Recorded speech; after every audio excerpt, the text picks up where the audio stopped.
Hello everyone, this is the daily devotional video for December 8th, 2017. Our passage for today is in the book of John, chapter 13. We're reading verses 3 through 15. Jesus, knowing that the Father had given all things into his hands, and that he had come from God and was going to God, rose from supper, and laid aside his garments, took a towel, and girded himself. After that, he poured water into a basin and began to wash the disciples' feet, and to wipe them with the towel with which he was girded.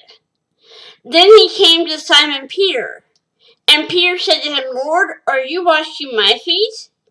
Jesus answered and said to him, "What I am doing you do not understand now, but you will know after this." Peter said to him, "You shall never wash my feet."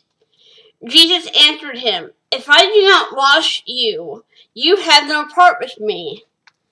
Simon Peter said to him, "Lord, not my feet only, but also my hands and my head." Jesus said to him, "He who is bathed needs only to wash his feet, but is completely clean.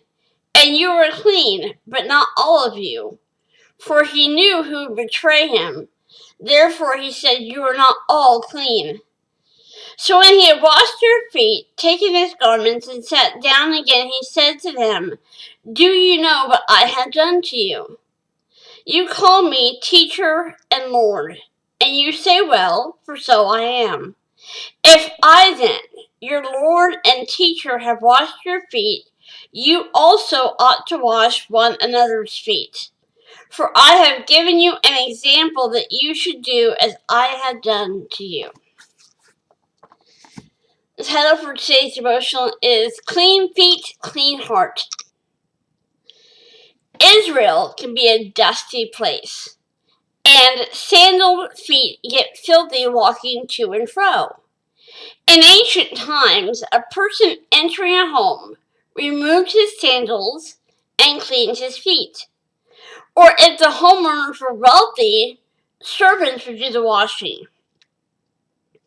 This distasteful but necessary task fell to the worker of lowest position in the household. So imagine the disciples' surprise when the Son of God put himself in the role of a lowly servant and knelt to wash their feet.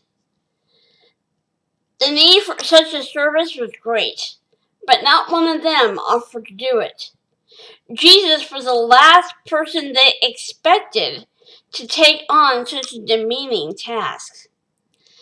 Jesus did more than fill a need.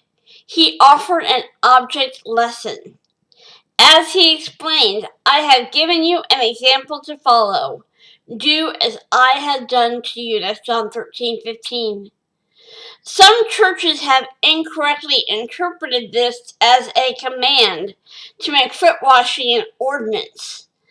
But it's possible to clean someone else's skin without contemplating the significance of Christ's actions.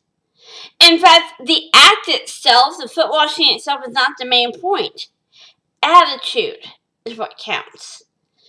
Jesus desires that we be willing to humble ourselves to serve others. He's looking for men and women who will ignore pride, position, and power in order to do whatever must be done, wherever it needs doing, and for whoever requires assistance. Jesus performed his greatest and most humble acts of service within 24 hours of each other. He washed dirty feet, using 2 hands that would be pierced by nails the following day. The message here is that every task God gives us is important to his kingdom. Wow, that is powerful. May we never think of ourselves as too good for that. I'm too good to wash my feet. I'm too good to help my neighbor. I'm too busy. I'm too important to take time to do this or that. Never think of yourselves at a higher position than you should. Always be willing to humble yourselves. If Jesus, the Son of God, was willing to humble himself and do something that normally the servant did, then what keeps us from doing the same thing? I love you guys so much. Have a blessed day and hope to see you back here again tomorrow.